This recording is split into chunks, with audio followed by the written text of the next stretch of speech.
Welcome to the Dirt on Backyard Composting. This is a home composting workshop primarily for residents of Addison County, Vermont, but how to compost applies everywhere. My name is Ollie. I'm the Eco AmeriCorps member for the Solid Waste District in Addison County. And my name is Jessie Ruth Corkins, and I'm the Public Outreach Coordinator. So today we're going to cover why you should keep food scraps out of the trash, what compost really is, different systems and ingredients to use in a compost pile, how to manage a compost pile and troubleshoot if any issues come up, how to harvest and use your compost, and then other options you have if you decide that composting at home isn't for you. So we're going to start with why to separate food scraps from the trash in the first place. And we know that about a quarter of Vermont's trash is made up of organic materials like food scraps. And when those go to a landfill and decompose anaerobically without air, they generate methane, which is a greenhouse gas that's even more potent as a heat trapping gas than carbon dioxide. So it's very important that we keep as much organic matter as we can out of the landfill. And in part, that is why Vermont passed the Universal Recycling Law. Back in 2012, it was passed unanimously. And one of the things that that law does is ban food scraps from the landfill. And it's been happening in phases already. Businesses and institutions that generate a certain amount of food waste are required to keep it out of the landfill. And starting this July 1st, 2020, all food scraps in Vermont will be banned from the landfill. And so that is, of course, to save space and emissions from the landfill. And the other reason is that food scraps are organic materials, there are nutrients, there's things that we can recycle locally. We can think of them as a resource that we can use to grow healthy soil in our yards and our gardens and for growing healthy food. And then on a personal level, you could potentially save money if you're bringing your food scraps to a town drop-off or even getting your trash picked up at the curb. You could potentially have less trash and less stinky trash if you keep your food scraps out of there, because what's really smelling in your garbage is just your food scraps. So once you separate those, you'll have a much nicer trash stream. So composting is managing the natural process of decomposition. Something that we like to say is compost happens. Things in nature, if they were alive and they die, they will decompose eventually, no matter what we humans do. But when we're composting, we're sort of managing the conditions of decomposition to make it happen as efficiently as possible, without odors, without attracting wildlife, and to make what we call compost, which is useful to us in our gardens and our yards. So compost itself is the decayed organic matter containing a diverse population of microorganisms that can be used as a soil amendment for adding biological diversity and organic matter to soil. So the benefits of compost are twofold. One is that compost provides microorganisms like bacteria and fungi that make nutrients in the sand, silt, and clay that make up soil available to the plant roots. And then compost is also full of organic matter that helps both house those microbes and help build soil structure like a soil sponge. Think of healthy soil like a sponge that has pore spaces and clumps of minerals and organic matter together that help filter water and hold on to water in both flood and drought. So compost is alive. You'll see lots of different compost critters in your pile or tumbler or bin, and these are all good for your compost. They're part of a complex food web that's decomposing your food scraps. So we often ask folks what they think is the decomposer that does most of the breaking down of your food scraps. And we often get the answer of worms, but in reality, it's primarily the bacteria and fungi that are doing most of the decomposition at the beginning of the process. And then from there, these different critters, both the ones you can see with your naked eye and the ones that are microscopic, are participating in a food web of these different things, eating each other, eating the bacteria and fungi, and eating the food scraps to break them down into smaller and smaller and more stable pieces. So when you're getting started with composting at home, you will primarily want to think about sort of what resources you have available to you. What space do you have? What time and energy do you have? What financial resources do you have, or material resources to either build a bin or buy a bin or make one from things you have on hand? And then you'll want to think about the location. So finding something that's well drained and level and very conveniently accessible to where you're generating your food scraps, most likely in your kitchen. And then there's different container options, bins, tumblers, or no bin at all. And then you'll also want to think about where you're going to store what we call browns, which are a type of compost ingredient that many people are missing, but it's very important, and we'll go deeply into that. And then we'll talk about the ingredients you should be putting in a compost pile. And for lots of home composters, that's their food scraps plus browns plus stuff from their garden. So here in Addison County, we have a district transfer station, and we supply some of these compost supplies. You can check our website for prices. And what we have right now is we have these kitchen collectors that are about 2 gallons. They work well on a countertop or under the sink for collecting scraps in the kitchen. And then these 5-gallon buckets work well in maybe a garage or a shed for larger quantities, especially if you're saving them up to bring them to a drop-off location. The Soil Saver Compost Bin is a supply for people to get started, and you might find that you run out of space eventually once you get really enthusiastic about composting everything that you can, but it's a great way to get started. It's 4 walls and a lid that'll keep things contained. And then we have the green cone solar digester, which we'll talk about at the end about how that works, which is another option. It's either as a supplement to composting or as an alternative. So going back to the location, some folks wonder whether they should put their pile in the sun or the shade. It doesn't actually matter. Compost piles often heat up, and that's because of the activity of those microbes that are doing the decomposition, and not really because of heating up from the sun. So it doesn't matter whether it's in the sun or the shade, but you do want it to be in a well-drained area, especially in a bin that's in contact with the soil. The compost pile will soak up any standing water just like a sponge, so you don't want it to get too wet by having it in some area that floods. And then think about how far from your house and your garden. So you're most likely going to be bringing scraps out from your kitchen at least once a week, and then maybe a couple times a season harvesting compost to add to your garden. So making it convenient to those places. And thinking also about where you will store your browns. This bottom right picture shows some trash cans with a lid that are perfect for storing up dry leaves and straw to keep them dry and really accessible to the pile so that it's convenient to add them every time you add your food scraps. Going into options you have for bins, the first option is no bin at all. So the top left here, we see an open pile.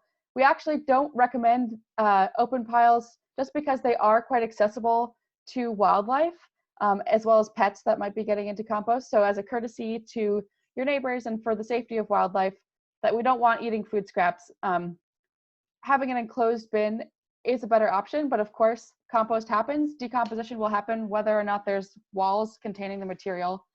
But if you do opt for an open pile, make sure that you can't see any food scraps from the outside. This picture is kind of an example of what not to do. We can see banana peels and a pumpkin. You don't want any exposed food scraps because if you can see it, then wildlife can smell it. So we want to make sure they're covered with browns. So in this case, we want to cover them up with more dry grass, clippings, or leaves. Then on the top right, we have the soil saver bin that we sell at the transfer station. And that is in direct contact with the soil. It's 4 walls and a lid, but no bottom. So that means that those microbes can really inoculate your compost pile quite easily. You could also make your own bin from hardware cloth, which is wire mesh, or some sort of flexible fencing. Drive 3 or 4 stakes into the ground and wrap it around there to make a cage of whatever size you want for a compost pile. There's other kinds of pre-made bins available for sale, or you could buy or make a 2 or 3 bin system that allows you to add fresh material to one bin. And once that's full, you let it sit and finish composting for several months while you start adding to the other bin. So it's a nice way to rotate where you're adding to, so it makes it easier to harvest. Tumblers are another option, and they work well in conjunction with a pile. So some of the drawbacks to tumblers are sometimes they can be either too small for the volume of food scraps that you're generating, or too big where when they fill up, they're really heavy and difficult to turn. But they are easy to mix and turn because they sort of rotate.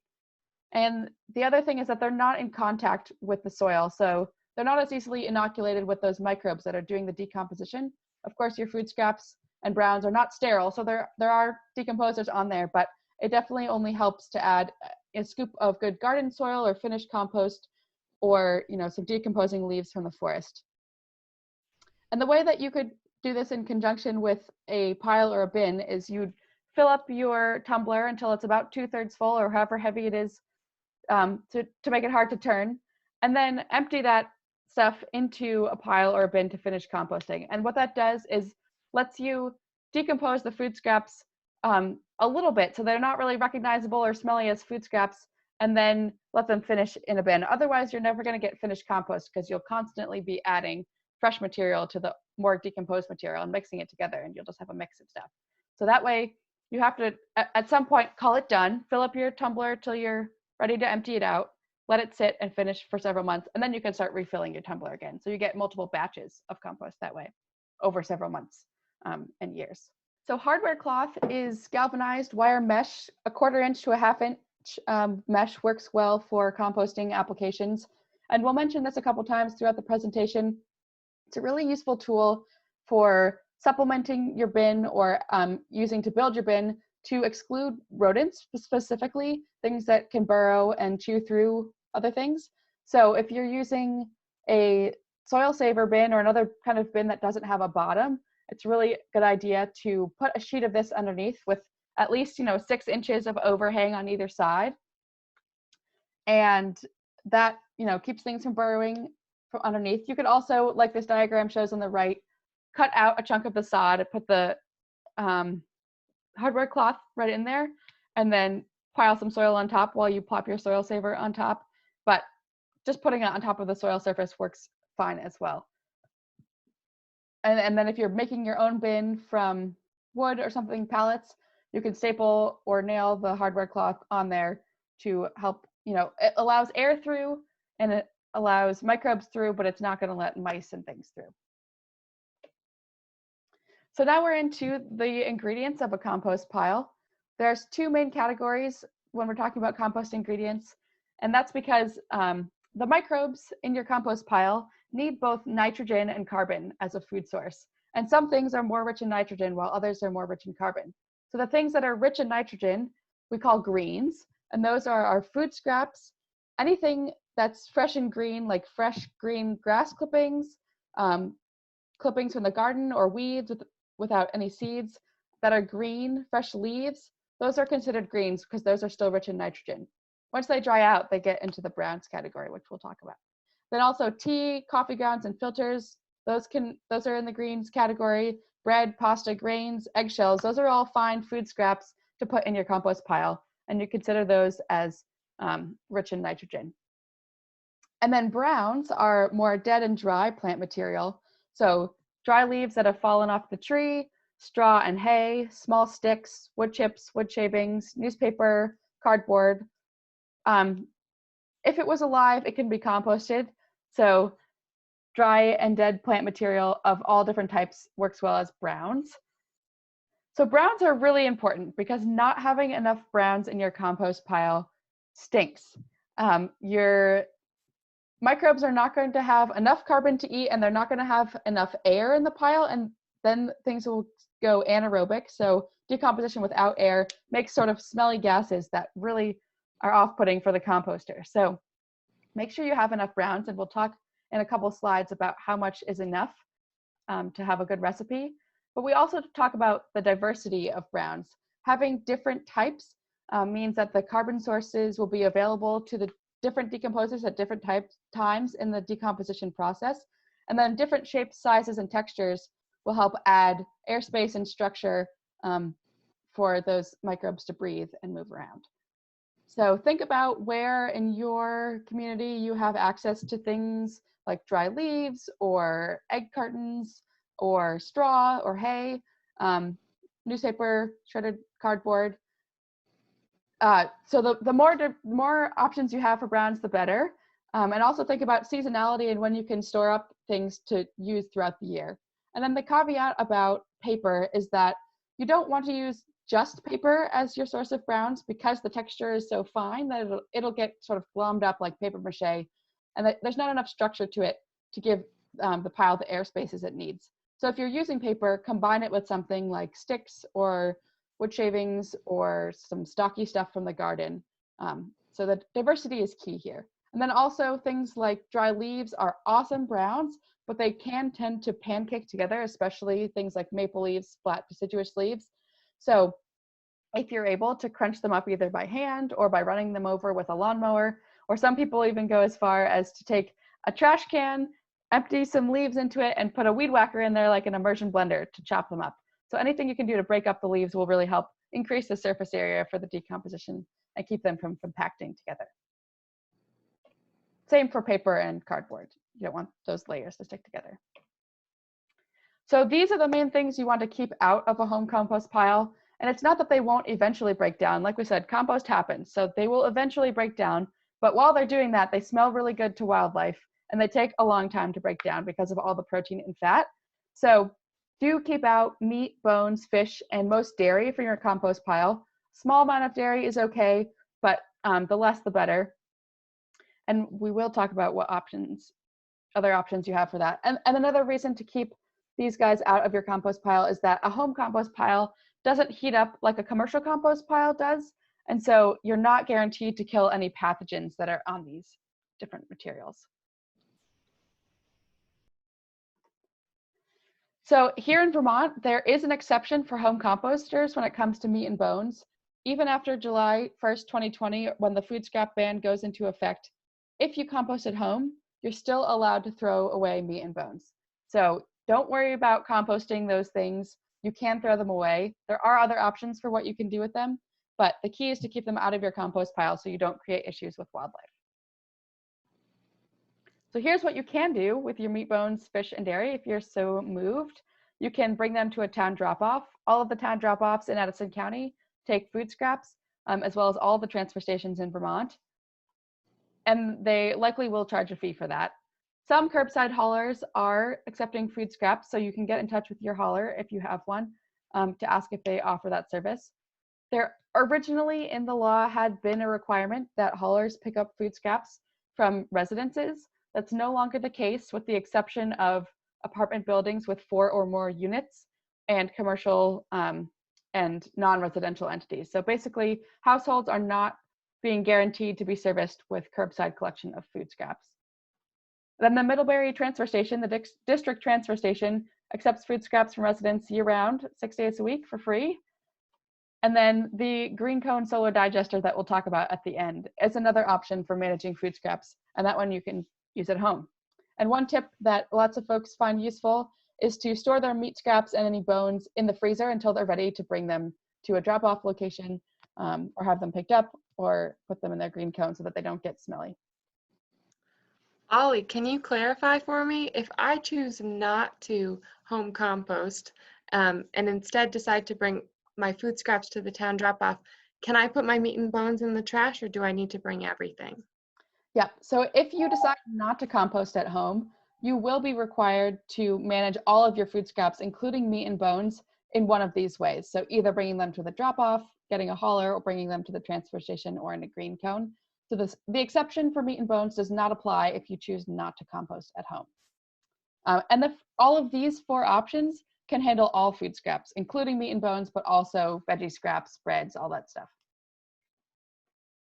Other things you probably want to keep out of your compost, especially if you're a gardener, are any diseased plants that come out of your garden so that you don't spread those diseases when you spread the compost. Again, your cool compost pile at home is not guaranteed to kill any pathogens, plant pathogens or human pathogens.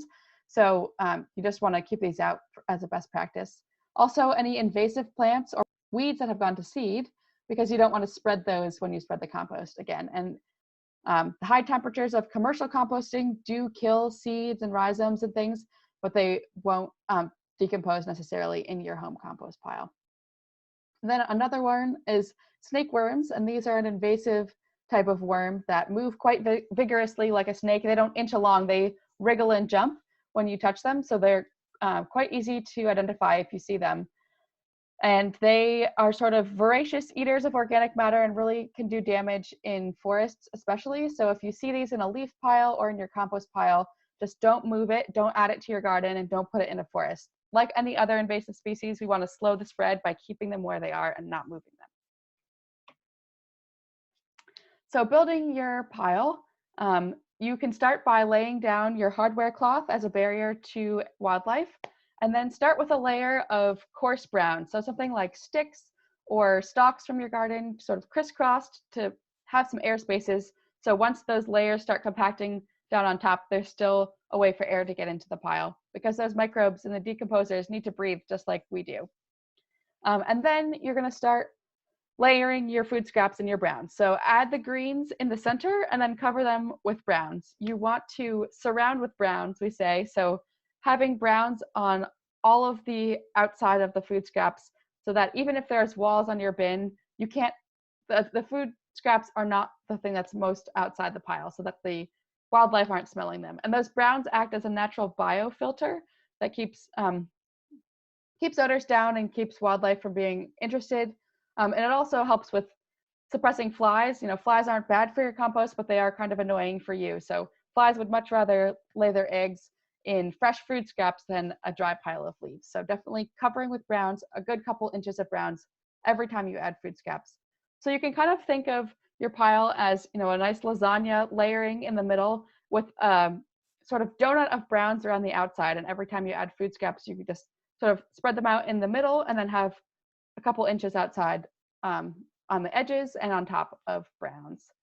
You can also bury your fresh food scraps a little deeper into the pile to kind of mix things together and bury the fresh materials that smell most interesting to critters under plenty of more decomposed material and browns. But that's optional. You can just layer as is and you don't have to mix things together. Mixing will help, but it's not required, as long as you just end with a layer of browns every time.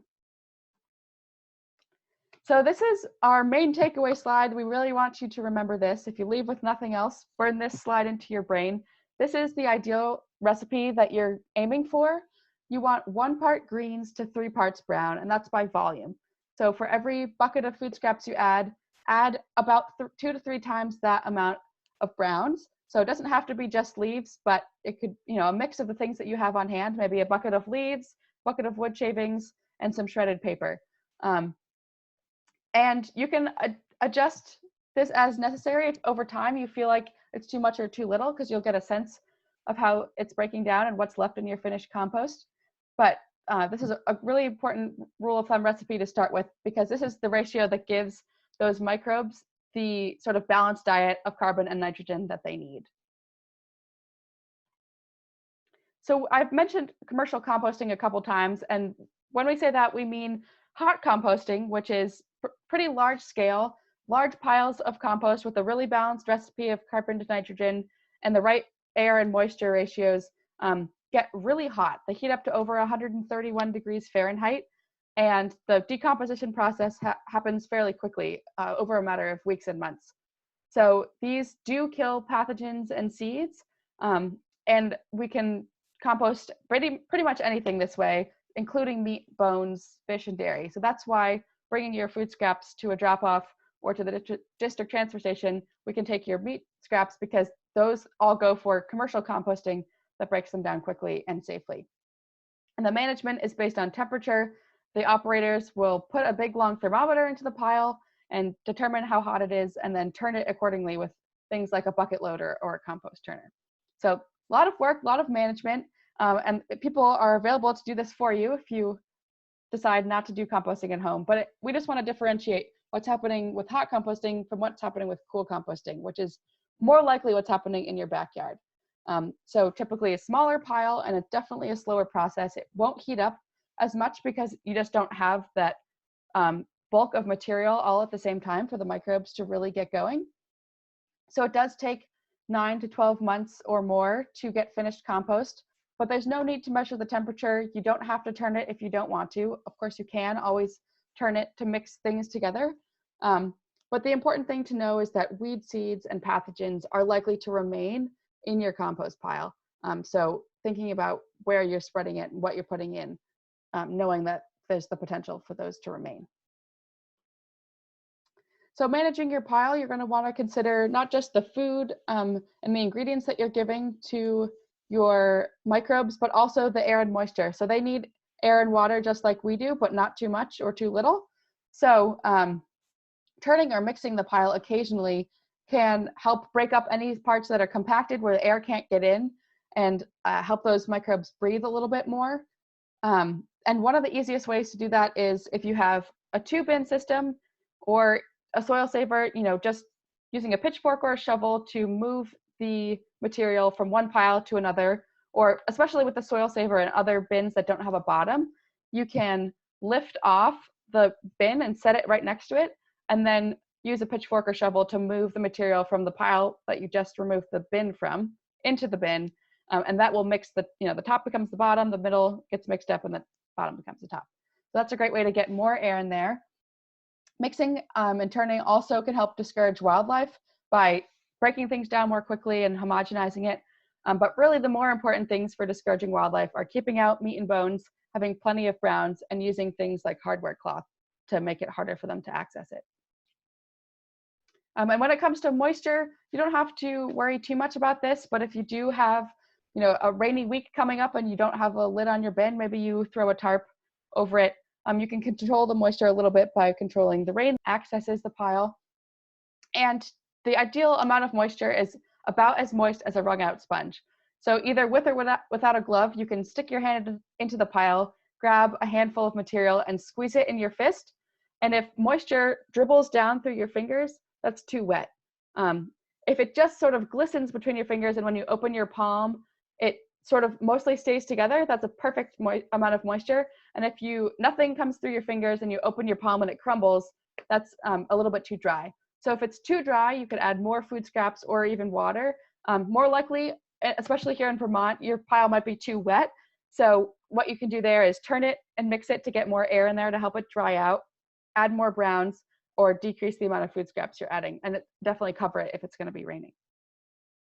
But compost happens. No matter what you do, eventually it will break down. So things tend to even out over the season. So if you want no effort involved, that's okay too. Going back to some general wildlife safety, of course, is always keeping out those meat, bones, fish, fats, grease, oil, things like that, and large amounts of dairy, and then mixing in and covering with plenty of browns. Hardware cloth, like we mentioned, works really well, especially on the bottom of the pile or bin. And burying fresh materials in the pile helps sort of mask the odors of the decomposition of the fresh stuff. Turning and mixing the pile regularly helps. And if you're really concerned about wildlife, you can start materials in a tumbler and then transfer them to a bin once they're no longer recognizable as food scraps. And to get really fancy, you could add an electric fence around your compost pile if you were in bear country and you felt more concerned. Yep, I think we do actually have a slide on that, which brings us to bears. So especially during March through December, take down your bird feeders. Bears have an excellent sense of smell. They can smell things from 1 to 2 miles away. So they're really not attracted to backyards because of compost piles. They're coming because there's trash that's not secured or there are bird feeders. So securing your trash and taking down bird feeders, that goes for you and your neighbors, people around you. It's your first line of defense against bears. More likely, a bear is going to be interested by something else, and then once it's already in the neighborhood, going to start sniffing around other things that smell interesting, like compost piles. So if you do have a bear issue, you can put a rag soaked in ammonia next to the pile and sort of re-soak that every week or two to keep it fresh. It's a very strong, repulsive smell for a bear that they're not going to want to be nearby. If a bear does come into your yard, don't give it a positive, easy experience. Give it make some noise, bang some pots and pans together, clap your hands or yell to scare it away and have it associate your backyard with somewhere it's not safe to be. You can also stop composting until the bear leaves the area, especially in the spring when they become more active, but there aren't other food sources readily available yet. And you can, of course, bring those food scraps to a drop-off location or to the transfer station, or keep them in the freezer for a while. Last resort, you can use an electric fence. That's a bit more of an investment, but they work well for things like beehives. So you could always wrap and chickens, so you can do that.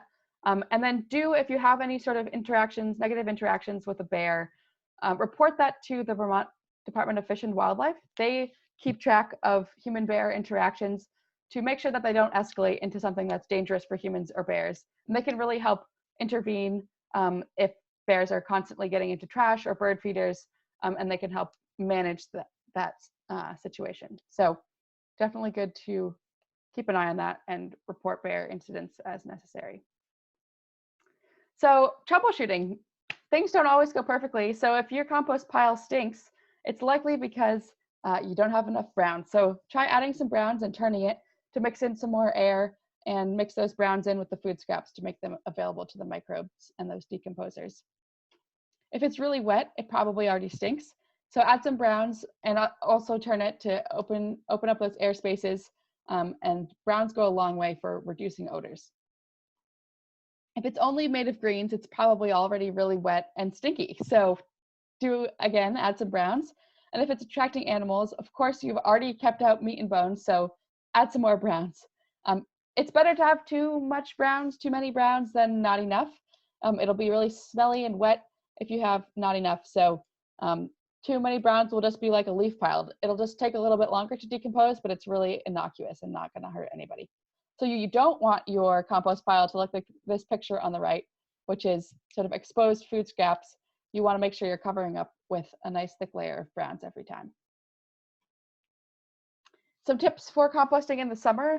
In your kitchen where you're collecting food scraps, you can keep them in the fridge or the freezer if you think that they're getting too stinky too fast and you don't want to take it out more often, or if you have issues with fruit flies. And then also lining your food scrap container with newspaper. The newspaper is a brown, so it can go right in your compost pile. And then the food scraps will stick to the paper instead of the walls of the bucket, and then makes it way easier to clean the bucket. And then out in your compost pile, making sure you're capping with plenty of browns, because if you're not, it's going to be really hot and stinky in there. And then you can always bury fresh scraps in the pile if you're finding odor issues. And then that's a great time to turn and mix the pile when things are really cooking. And then in the winter, before the winter starts, make sure you collect up browns to have them accessible near your pile.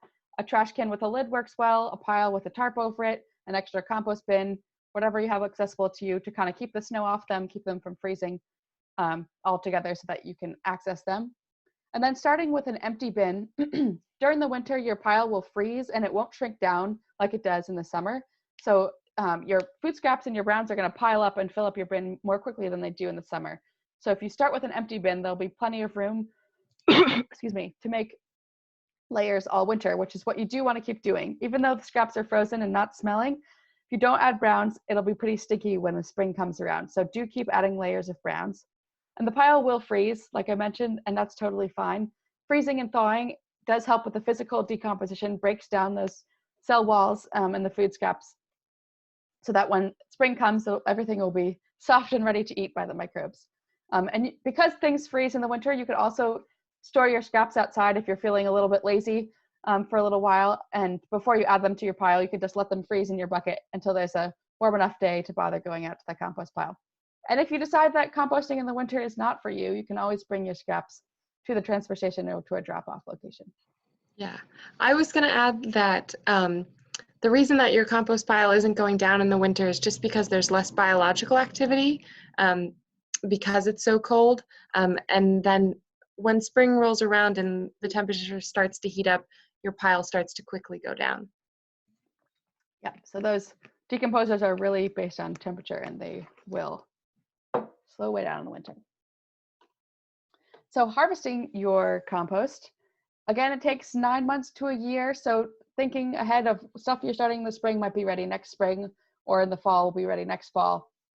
And if you're using a pile or a bin that you're not turning, the finished stuff will be at the bottom. So you'll know it's finished when it's dark and crumbly and it smells sort of earthy and doesn't smell like rotting food. Or your pile should not ever smell like rotting food. It should smell earthy the whole time. But when you grab a handful of compost and put it up to your nose, it should not smell offensive at all. It should be nice and earthy.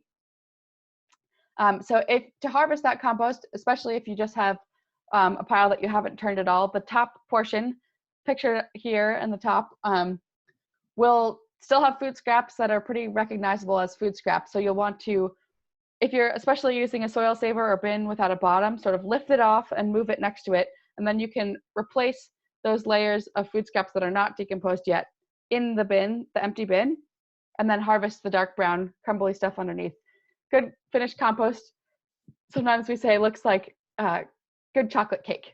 So In that finished compost, you may still have eggshells or avocado pits or peels, some of those things that take a little bit longer to break down, and that's fine. You can either screen them out and put them back in the active compost, or just use it as is.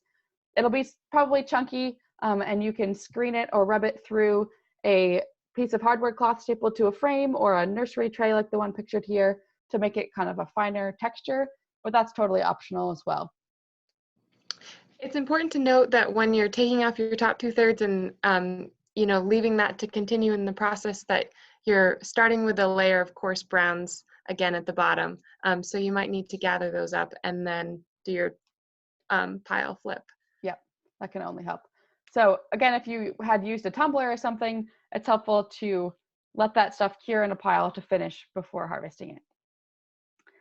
So using compost, like we mentioned at the beginning, compost is full of really awesome organic material and microbes that are excellent for building health in your soil, building that biology. So you can use it when you're transplanting by putting a little bit of compost at the bottom of the hole that you're transplanting into, or mixing it into potting soil.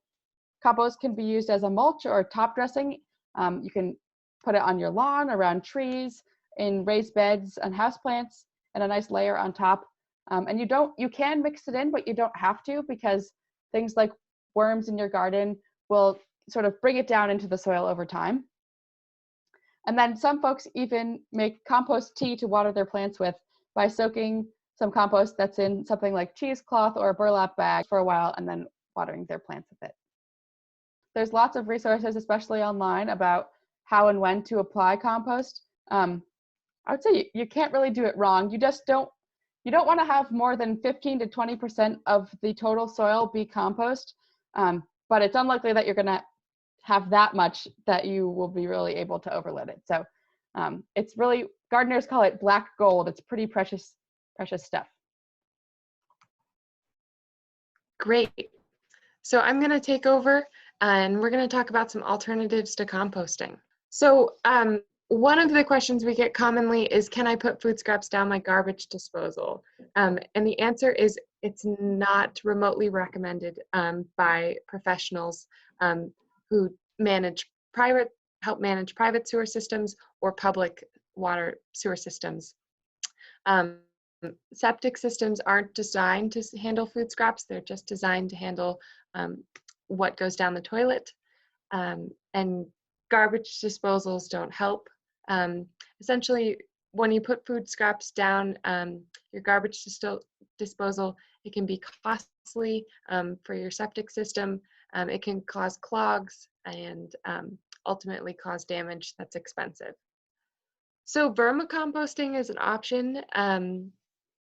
This is essentially where you have red wigglers who eat your food scraps, and what they poop out is what we call worm castings, and these are rich in the nutrients that were in your food scraps that can get applied to plants. Worms are faster than regular composting, but they can't take all food scraps, so they can't take meat and bones, and then there's some other particular requirements about what you can feed them, but you can find more information about how to vermicompost online or on our website. But the neat thing is that it gets kids involved and kids excited. You can do this in an apartment environment because you can do it inside. In fact, you have to do it inside. They can't live outside and go through a Vermont winter.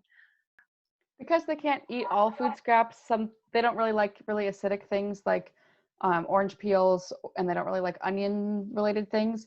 So they're not really going to be able to handle all of your food scraps. So they're a good supplement to an outdoor compost pile or a drop-off option if you have that. So this is a common question. What is a green cone solar digester? First off, it doesn't produce compost, so it's not a composter. Essentially, you're going to add your food scraps to it. It can handle all food scraps, so meat and bones. If you're kind of deterred by composting because you can't handle your meat and bones through composting, this is a great option. Sometimes supplement to a compost pile. Sometimes people use it in place of composting. Again, it can take meat, dairy, fish, bones, but also grains, veggie scraps, fruit, coffee, etc. What's going to happen is that there's a basket that you can't see that's below the ground, and you're going to add food, but only so much food, because these are really built for a family of 4 or less. And the nutrients from your food are going to slowly leach out into the soil around the green cone over time.